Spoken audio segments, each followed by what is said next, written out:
Each year, billions of dollars are dedicated to the advancement of treatment and research of various diseases, disorders, and medical conditions. While science in these fields continues to innovate and improve results dramatically, inconsistent patient outcomes and underserved diagnoses still plague the patient populace.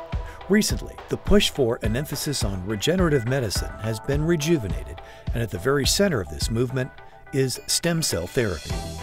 So stem cells are a very primitive type of cell in your body that can give itself into different cell lines that are more specific. So for instance, a mesodermal stem cell, which is what we use, can turn into a bone cell or into a muscle cell, into a cartilage cell, into all different types of very specific cells.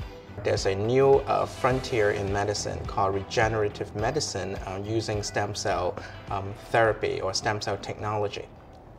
As the cornerstone of modern regenerative medicine, stem cell research and therapy has opened the door for remarkable advances in medicine and science with a broad range of applications.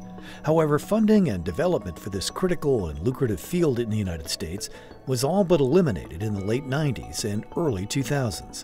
This was due in part to a public misunderstanding of the science and also controversy surrounding the utilization of embryonic stem cells for testing. Basically, stem cell use has been legal in the United States for the treatment of blood cancers for like 40 years. So that's the most established use of stem cells, and that's called a bone marrow transplant. People didn't really realize that what they were transplanting when they were transplanting the bone marrow were bone marrow stem cells. So that's been approved for a very long time. Then kind of the stem cell revolution came along and people started using embryonic and fetal stem cells for different things, not so much for treating patients, but they were pretty prevalent in the research community. And that's when the ban on embryonic and fetal stem cells came about during the Bush administration. As a result of public misinformation, stem cell replacement science continues to be embargoed in the United States.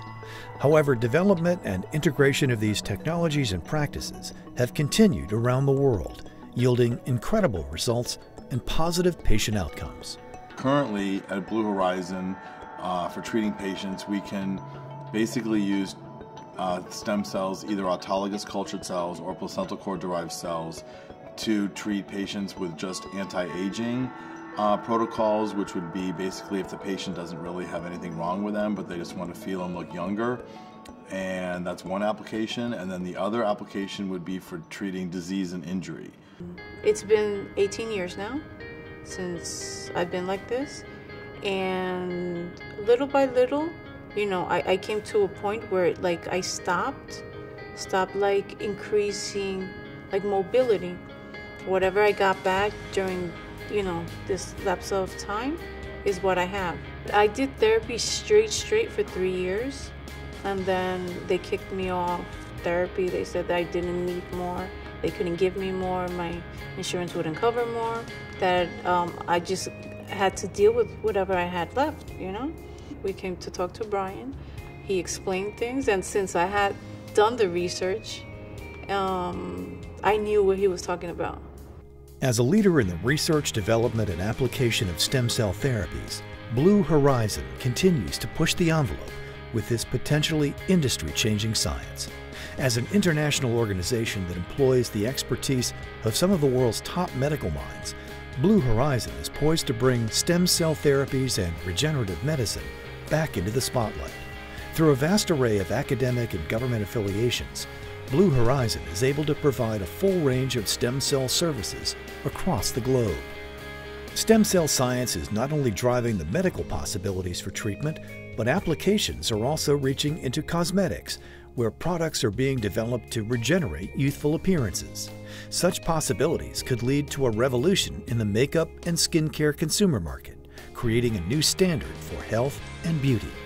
2 years ago I was asked, since my background is also cosmetic formulations, manufacturing of cosmetic products, I was asked if I could find a formulator who could manufacture a skincare product which was based on stem cells.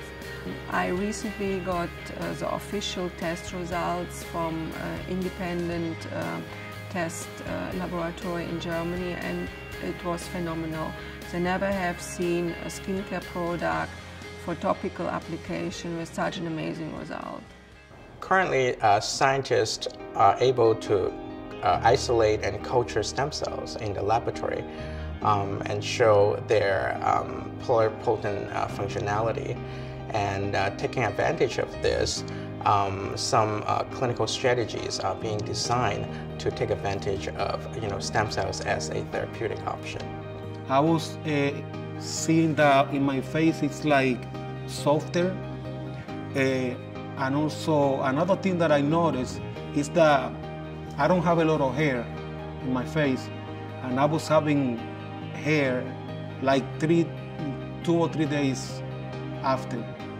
As soon as they got me to my chair, I just it popped like a rush of energy, incredible. And I started moving and going like this, and moving and feeling very loose, like my muscles, this part in the top, very loose. And I'm like, wow, look how I'm moving. And I was moving a lot.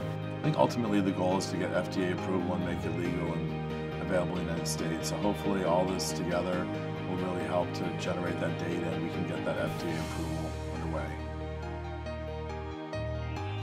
Treating a wide variety of conditions with exemplary patient outcomes, Blue Horizon will continue to set the standard as the premier name in stem cell therapy. For more information, visit bluehorizonstemcells.com.